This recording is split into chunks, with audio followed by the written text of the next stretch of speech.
ជំរាបសួរសួស្តីអ្នកគ្នាខ្ញុំឡាសូថ្ងៃនេះខ្ញុំមកបរៀនអ្នកគ្នាពីរបៀប combo crystal អ្នកគ្នាអាចត្រេគេគឺ crystal ឬ anchor តាមខាងក្រោមមកហើយ control នេះខ្ញុំយកពីវីដេអូមុនអ្នកគ្នាហើយអ្នកគ្នាអាចរៀនមើលបានថាខ្ញុំលេងមិនខ្ញុំមករៀនអ្នកគ្នាលេង combo Naro អ្នកគ្នាថាអត់ចេះលេងចឹងខ្ញុំធ្វើចេញវីដេអូមករៀនលេងដល់អ្នកគ្នាហើយ control ខ្ញុំអ្នកគ្នាខ្ញុំដាក់គេសរសេរ item នៅនឹងអ្នកគ្នាអាចរៀនលេងអាចស្វែងយល់អ្នកគ្នាមើលខ្ញុំលេងមកអ្នកគ្នាមាន anchor អីចុចតែ2ដងផ្ទុះបឹងអ្នកគ្នាដោយ obsidian និង crystal អ្នកគ្នាដាក់ឈ្មោះលើនឹង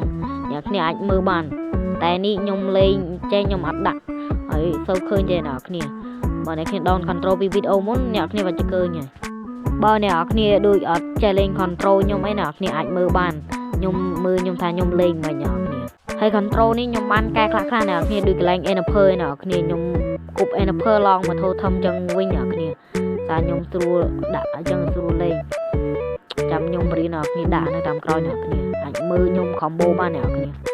កន្លែងនេះខ្ញុំដាក់ anchor អ្នកគ្នាហើយនឹង glow stone តាមមើលថាវាឈឺប៉ុណ្ណាអ្នកគ្នាហើយអ្នកគ្នាអាចមើល combo ចេះអ្នកគ្នាឃើញគេលេងហើយខ្ញុំលេងទាំងចឹងអ្នកគ្នាឈឺ5ឯអ្នកគ្នាហើយក្នុងនោះក៏មាន control F ដាក់ទៅ control ចូលធូរធំលឿនអ្នកគ្នាបាយអ្នកគ្នាជួបគ្នានៅវីដេអូក្រោយកុំភ្លេច like subscribe ឲ្យខ្ញុំនេះមួយផងបាយ